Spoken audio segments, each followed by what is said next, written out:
¿Cuándo empezamos a medir el tiempo? O a celebrar los diferentes ciclos, estaciones y años nuevos? ¿Estuvo ligado a la aparición de la agricultura en el Neolítico? ¿Qué fue primero, la agricultura o la medida del tiempo?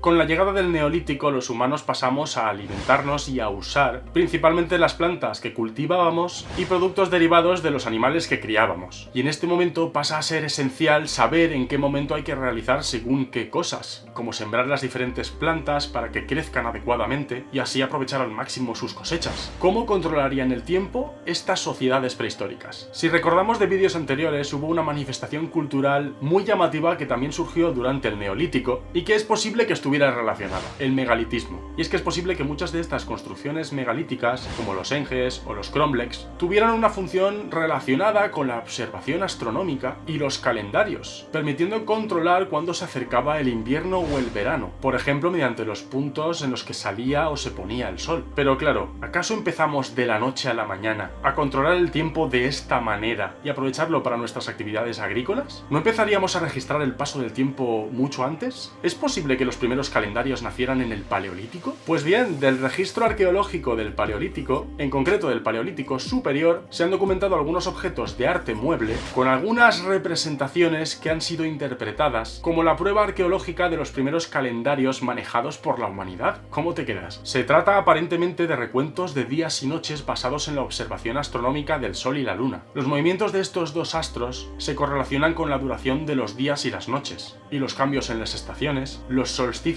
y los equinoccios. Pero estas piezas arqueológicas de arte mueble no solo demuestran los primeros registros y posibles conocimientos de astronomía, también son pruebas del desarrollo y el uso habitual de notaciones numéricas, y en cierta manera del inicio del pensamiento matemático, una vez más rompiendo con el prejuicio de los hombres y las mujeres paleolíticos como seres salvajes. Por ejemplo, en la Dordoña francesa, en el abrigo Blanchard, se encontró una escápula con 69 marcas de tendencia circular que se han interpretado como las fases lunares durante 2 meses lunares y medio. Y es que las marcas parecen ser dibujos en miniatura de la luna, algunas grabadas como una forma totalmente redonda que representaría la luna llena, y el resto no acaban de tener una forma completamente redondeada y se han interpretado como cuartos, crecientes y decrecientes. Además, esta representación da comienzo por el centro de la placa, siguiendo una línea serpenteante con marcas secuenciales, a través de los cuales estos primeros astrónomos de la humanidad registrarían estos cambios lunares observados en el cielo. Los niveles arqueológicos en los que se encontró este protocalendario lunar son auriñacienses, del inicio del Paleolítico Superior, con una datación de hace alrededor de 30.000 años,